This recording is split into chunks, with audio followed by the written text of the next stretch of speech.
ఆ పనిలో పాపం బిజీగా ఉండుంటారు, అంతేగా. నర్సింగ్ విద్యలో భారీ లోపం, తెలంగాణలో నిబంధనలు గాలికి వదిలేసిన ప్రైవేట్ బీఎస్సీ నర్సింగ్ కాలేజీలు, విద్యార్థుల జీవితాలు అగమ్య గోచరం అంట. ఈ నర్సింగ్ కళాశాలలో భారీ అవకతవకలండి. ఒక బిల్డింగ్లో 3-4 ఫ్లోర్లు ఉంటాయి, 3-4 కాలేజీలు ఉంటాయి ఒకే బిల్డింగ్లో. దారుణాలు చాలా ఉన్నాయి నర్సింగ్ కళాశాలవి.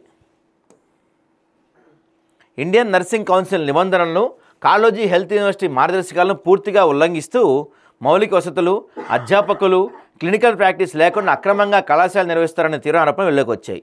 ఈ వ్యవహారంపై మాసారం ప్రేమ్ కుమార్ ముఖ్యమంత్రి రేవంత్ రెడ్డికి, హైకోర్టుకు సహా ఫిర్యాదు చేయడంతో ఈ లోపం తీవ్రత బహిర్గతమైంది. ఇదేంటంటే మనకి తెలంగాణ రాష్ట్రంలో కాళోజీ హెల్త్ యూనివర్సిటీ పరిధిలో మొత్తం 154 బీఎస్సీ నర్సింగ్ కాలేజీలు ఉన్నాయంటండి. అందులో 37 గవర్నమెంటు, 117 ప్రైవేట్ ఉన్నాయి. వీటిలో మొత్తం 7,150 మంది విద్యార్థులు ఉన్నారంట. అయితే ప్రైవేట్ కళాశాలలో నెలకొన్న లోపాలు దిగ్భ్రాంతికి గురి చేస్తున్నాయి. దాదాపు 50కి పైగా ప్రైవేట్ కళాశాలలు ప్రభుత్వ జీవోలో ఉన్న అడ్రస్లో కాకుండా వేరే అడ్రస్లో ఉన్నాయంట. అంటే 50కి పైగా ప్రైవేట్ కళాశాలలు, 1 కాదు 2 కాదు, చూడండి 50.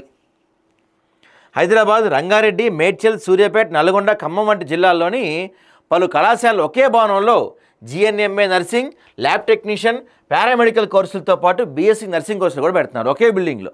అదేమన్నా కోచింగ్ సెంటరా? ఐఎన్సీ నిబంధనల ప్రకారం వేర్వేరు కోర్సులకు తగినంత విస్తీర్ణం ఉండాలి, కానీ ఇక్కడ ఆ నిబంధనల్ని పాటించడం లేదు. ముఖ్యంగా హైదరాబాద్ ప్రాంతానికి చెందిన కళాశాలలు మౌలిక వసతులు, భవనాలు, అధ్యాపకులు, వారి జీతాలకు సంబంధించి తప్పుడు అఫిడవిట్లను ఇస్తున్నారు. అధ్యాపకుల వివరాలు, లీజ్ డీడ్లు, జీతాల వివరాలు సైతం బ్లర్ చేసి దాచిపెట్టడం వారి ఉద్దేశాన్ని స్పష్టం చేస్తుంది. మరి ఎందుకు బ్లర్ చేస్తున్నారు? ఈ అక్రమాలకు కాళోజీ యూనివర్సిటీ అధికారుల నిండా నిర్లక్ష్యం, డైరెక్టర్ ఆఫ్ మెడికల్ ఎడ్యుకేషన్ పర్యవేక్షణ కరువు ప్రధానంగా కారణాలు కనిపిస్తున్నారు. దీనివల్ల సమాజానికి జరిగిన నష్టం ఏందో అనొచ్చు మీరు. ఏంటి దీనివల్ల నష్టం? ఇప్పుడు తప్పు అడ్రస్ ఇచ్చారు, లేకపోతే ఒక చోట అన్ని రకాల ఇవి పెడుతున్నారు. దానివల్ల ఏంటి నష్టం అంటే ఆరోగ్య వ్యవస్థ ప్రమాదంలో ఈ వ్యవస్థాగత లోపాలు విద్యార్థులు మాత్రమే కాకుండా మొత్తం సమాజ ఆరోగ్య వ్యవస్థపై తీవ్రంగా దెబ్బతింటుంది. ఎందుకంటే ఈ నర్సింగ్ దగ్గర నుంచి వీళ్ళందరికీ సరైన ట్రైనింగ్ ఉండాలండి. ఎందుకంటే వీళ్ళు ట్రైనింగ్ తీసుకుంటే రేపటి రోజున వీళ్ళు హాస్పిటల్కి వచ్చిన తర్వాత సరైన ట్రీట్మెంట్ చేయగలుగుతారు. లేదంటే ఎక్కడో ఇంజెక్షన్ చేయమంటే ఎక్కడో చేస్తారు. దీనివల్ల దీనికోసం వీళ్ళకి సరైన ప్రాక్టికల్ అంటే వార్డుల్లో రోగులకు సేవ చేయటం, అనుభవజ్ఞులైన ఉపాధ్యాయులు లేకుండా నర్సింగ్ పట్టా పొందిన విద్యార్థులు క్షేత్రస్థాయిలో నైపుణ్యాన్ని కోల్పోతారు. నైపుణ్యం లేని నర్సుల వల్ల హాస్పిటల్స్ రోగుల సంరక్షణ అనేది దెబ్బతింటుంది. తప్పుడు ఇంజెక్షన్లు, ఆలస్యంగా స్పందించడం, అసంపూర్ణ చికిత్స వంటివి దారుణాలు జరుగుతాయి. వీటి వల్ల ఇప్పటికే మన తెలంగాణలో ఈ గవర్నమెంట్ హాస్పిటల్ ఇట్లాంటి వాటిల్లో వైద్యం అత్యంత దారుణంగా ఉంది. అధపాతాళానికి ఉంది మన మెడికల్ స్టాండర్డ్స్.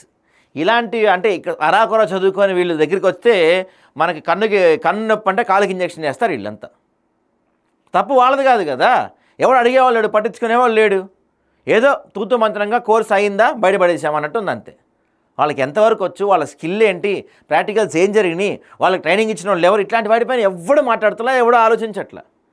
తొక్కలే లైట్లే అన్నట్టే ఉంది పరిస్థితి అంతా. సిజేసీ అధ్యక్షుడు మాసారం ప్రేమ్ కుమార్ అక్రమాలు నిరూపించి అన్ని ఆధారాలు సహా ముఖ్యమంత్రి Revanth Reddy, high court chief justice, registrar కార్యాలయానికి ఫిర్యాదు చేశారు. ముఖ్యమంత్రి రేవంత్ రెడ్డి తక్షణమే వ్యవహారంపై దృష్టి సారించాలి. కాళోజీ యూనివర్సిటీ, డిఎంఏ నిబంధనలు ఉల్లంఘించిన ప్రైవేట్ బీఎస్సీ నర్సింగ్ కళాశాలలపై కఠిన చర్యలు తీసుకోవాలి. నకిలీ అఫిడవిట్లు సమర్పించిన కళాశాల గుర్తింపు వెంటనే రద్దు చేయాలని డిమాండ్ చేశారు. మరి ఈ అంశంపై ముఖ్యమంత్రి కార్యాలయం, హైకోర్టు ఎలా స్పందిస్తాయో, విద్యార్థుల భవితవ్యాన్ని, రాష్ట్ర ప్రజల ఆరోగ్య భద్రతను దృష్టిలో ఉంచుకొని ఎలాంటి చర్యలు తీసుకుంటాయో చూడాలి. మరి తీసుకుంటే అమ్మయ్య తీసుకున్నాయి అనుకోవాలి. తీసుకున్నంత వరకు నమ్మకం లేదు నాకైతే.